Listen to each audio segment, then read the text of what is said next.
tulong natin ay nasa pangalan ng Panginoon. Siya ang lumikha ng langit at lupa. Ating ipahayag ang ating mga kasalanan sa Diyos. Ang ating Diyos ay Diyos na mahabagin at mapagpatawad.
Mapalad ang tao na pinatawad na yaong kasalanan at nalimot na rin ang kanyang nagawang mga pagsalangsang.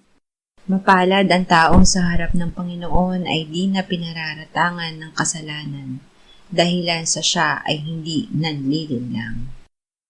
Noong hindi ko pa naipahayag yaring kasalanan, sa buong maghapon ako'y nananangis sa matinding lumbay. Sa araw at gabi, bigat ng kamay mo ang nararamdaman. Ano pa't wala nang nalalabi akong lakas sa katawan. Hamog ang kaparis, dagling na tayo sa sikat ng araw. Ako ay lumapit sa iyong harapan at salay inamin. Ang aking nagawang mga pagsalansang di ko inilihim. Pinagpasyahan ko ang lahat ng ito sa iyo'y idaing at aking natamo ang iyong patawad sa sala kong angkin. Mga minamahal, sinasabi sa unang Juan, Kabanata 1, Talata 9, kung ipinapahayag natin ang ating mga kasalanan, maaasahan nating ipatatawad sa atin ng Diyos ang mga ito at lilinisin tayo sa lahat ng ating kasamaan sapagkat siya ay tapat at matuwid. Salamat sa iyo, O Diyos. Pinatunayan mo ang iyong pag-ibig sa amin nang si Kristo ay mamatay para sa amin noong kami mga makasalanan pa. Ngayon ay buksan mo ang aming mga labi at kami ay magpupuri sa iyo.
Kawikaan 25:6-10. Sa harapan ng hari ay huwag kang mangunguna at huwag kang tatayo sa lugar ng mga taong dakila sapagkat mas mabuting sabihan ka, umakyat ka rito, kaysa ibaba ka sa harapan ng Pangulo. Ang nakita ng iyong mga mata, huwag mo kaagad dalhin sa hukuman, sapagkat anong gagawin mo sa wakas niyon kapag ikaw ay hiniya ng iyong kapwa? Ipaglaban mo ang iyong usapin sa harap ng iyong kapwa at huwag mong ihayag ang lihim ng iba. Baka ang nakakarinig sa iyo ay dalhan ka ng kahihiyan at hindi magwawakas ang iyong kasiraan. Tumayo sa tunay na katayuan. Ang nakatataas sa atin ang may karapatang iangat o ibaba tayo, upang di magkamali kung saan ang dapat nating kalagyan. Tumayo sa tunay na katayuan. Kung ikaw ay dapat itaas, ikaw ay itataas ng nakatataas. Kung ikaw ay dapat ibaba, ikaw ay ibababa. Kung sa akala mo ikaw ay may karapatan laban sa kanino man, alamin mo muna kung totoo ang iyong karapatan. Saka ka lamang dumulog sa hukuman. Kung wala kang karapatan at agad na dinala mo ang iyong usapin sa hukuman, ikaw ay mabibigo. Huwag ichismis ang mga reklamo mo laban sa sinuman. Malalaman ng mga nakakarinig sa iyo ang katotohanan, ngunit hindi sila ang hahatol pabor o laban sa iyo dahil hindi sila ang hukom. Dalhin mo ang reklamo mo hindi sa kung kani-kanino, kundi sa hukom na may kapangyarihang duminig ng usapin. Awit 2:6-9. Gayon may inilagay ko ang aking hari sa Siyon sa aking banal na burol. Aking sasabihin ang tungkol sa utos ng Panginoon. Sinabi niya sa akin, ikaw ay aking anak, sa araw na ito kita ay ipinanganak. Humingi ka sa akin at ang mga bansa ay gagawin kong mana mo, at ang mga dulo ng lupa ay magiging iyo.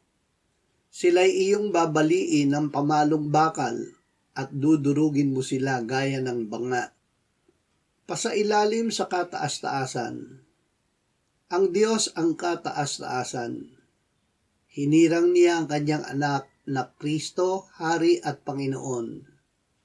Sino man kahit hari o makapangyarihan sa lupa ay dapat matakot at sumunod sa Diyos at sa kanyang hinirang, dahil ito ang buong katungkulan ng tao.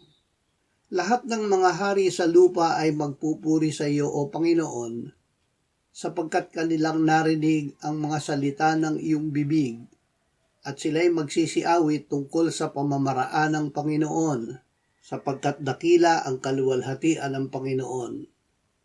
Bagaman ang Panginoon ay mataas, kanyang pinapahalagahan ang mababa, ngunit ang palalo ay nakikilala niya mula sa malayo.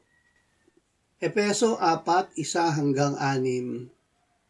Kaya't ako na bilanggo sa Panginoon ay nagsusumamo sa inyo, na kayo'y lumakad ng nararapat sa pagkatawag na sa inyo'y itinawag, na may lubos na kapakumbabaan at kaamuan, may pagtitiyaga na magparaya sa isa't isa sa pag-ibig, na nagsisikap na mapanatili ang pagkakaisa ng Espiritu sa buklod ng kapayapaan. May isang katawan at isang Espiritu kung paanong tinawag kayo sa isang pag-asa ng pagkatawag sa inyo. Isang Panginoon, isang pananampalataya, isang bautismo, isang Diyos at Ama ng lahat, na siyang nasa ibabaw ng lahat at sumasa lahat at nasa lahat. Ang tinawag ng Diyos na banal. Ang mananampalataya ay ginawang banal kay Kristo Jesus at tinawag ng Diyos na banal. Siya ay ihiniwalay ng Diyos tangi sa Kanya at nilinis ng dugo ni Jesus sa lahat ng kasalanan. Si Kristo ay nananahan sa Kanya sa pamamagitan ng banal na Espiritu. Napakataas ng katayuang ito. Gayunman, ang mananampalataya ay namumuhay na may lubos na kapakumbabaan at kaamuan dahil ang pagtataas sa kanya ay hindi niya gawa kundi ng Diyos. Diyos ang nakakilala sa kanya ng una pa na nagtalaga sa kanya na maging kalarawan ng kanyang anak upang siya ang maging panganay sa maraming magkakapatid na tumawag sa kanya, nagturing sa kanyang ganap at nagluwalhati sa kanya. Lukas 14:7-11. Nang mapansin niya na pinipili ng mga panauhin ang mga upuang pandangal, siya ay nagsalaysay sa kanila ng isang talinghaga. Kapag inanyayahan ka ng sino man sa kasalan, huwag kang uupo sa upuang pandangal. Baka mayroon siyang inanyayahang higit na kilalang tao kaysa iyo, at ang nag-anyaya sa inyong dalawa ay lumapit at nagsabi sa iyo, ibigay mo sa taong ito ang lugar mo. Sa gayon ay magsisimula kang pumunta na napapahiya sa pinakamababang lugar. Sa halip kapag inaanyayahan ka, pumunta ka at umupo sa pinakamababang lugar upang kung dumating ang nag-anyaya sa iyo, sasabihin niya sa iyo, kaibigan, pumunta ka sa mas mataas. Kung gayoy magkakaroon ka ng karangalan sa harap ng mga kasalo mong nakaupo sa hapag, sapagkat ang bawat nagmamataas ay ibababa at ang nagpapakababa ay itataas. Kagandahang loob ng nagdaos ng piging. Ang pagdaraos ng piging ay isa sa mga larawang ginamit ng Panginoon upang ipahayag ang kanyang kagandahang loob. Ang pag-aanyaya sa mga panauhin ay pahayag na nakikilala niya sila at ang kanilang tunay na katayuan. Nasa kanya ang pagpapasya kung sino ang panauhing pandangal at kung saan lugar siya pauupuin. Huwag magkamaling pangunahan ang Panginoon dahil ang kalooban niya ang dapat masunod.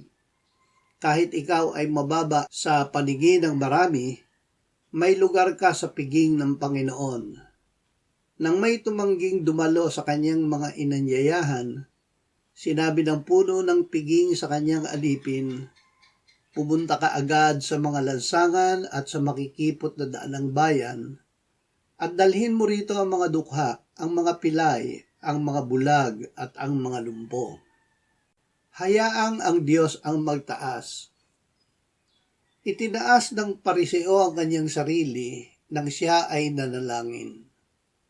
Ang maniningil ng buwis ay hindi man lamang makatingin sa langit at dinadagukan ang kanyang sarili na nagsasabi, Diyos, mahabag ka sa akin na isang makasalanan.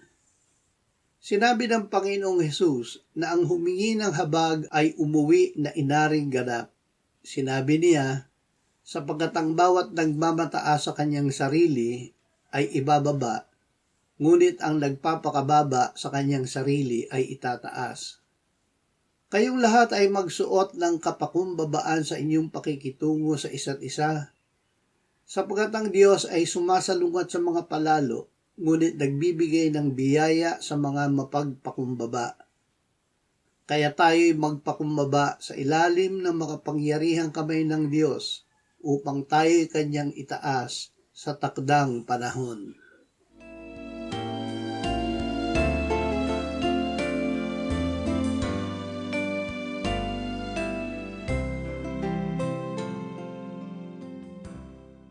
Manalangin tayo.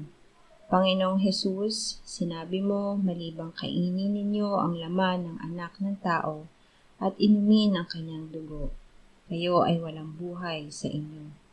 Ang sino mang kumakain ng aking laman at umiinom ng aking dugo ay may buhay na walang hanggan, at akin siyang muling bubuhayin sa huling araw.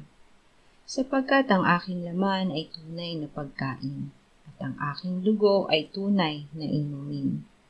Siya na kumakain ng aking laman at umiinom ng aking dugo ay nananahan sa akin at ako sa kanya. Kung paanong buhay ang Ama na nagsugo sa akin at ako ay nabubuhay sa pamamagitan ng Ama, gayon din siya na kumakain sa akin. Siya man ay mabubuhay sa pamamagitan ko. Panginoong Hesus, aming tagapagligtas, tinatanggap ka namin sa oras na ito bilang aming tinapay ng buhay.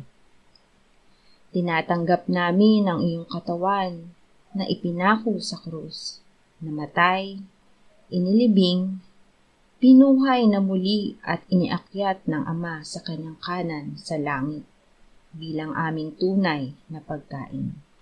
Tinatanggap namin ang iyong dugo na nabuhos sa ikapagpapatawad ng aming kasalanan bilang aming tunay na inumin. Manahan at mabuhay ka sa amin upang kami ay mamuhay sa pamamagitan mo kung paanong ikaw ay namuhay sa pamamagitan ng Ama. Salamat, Ama, sapagkat dahil kay Kristo, kami ngayon ay nakapamumuhay kasama mo kaisa ng Espiritu Santo. Sa iyo ang lahat ng kalwalhatian, ngayon at magpakailanman. Amen.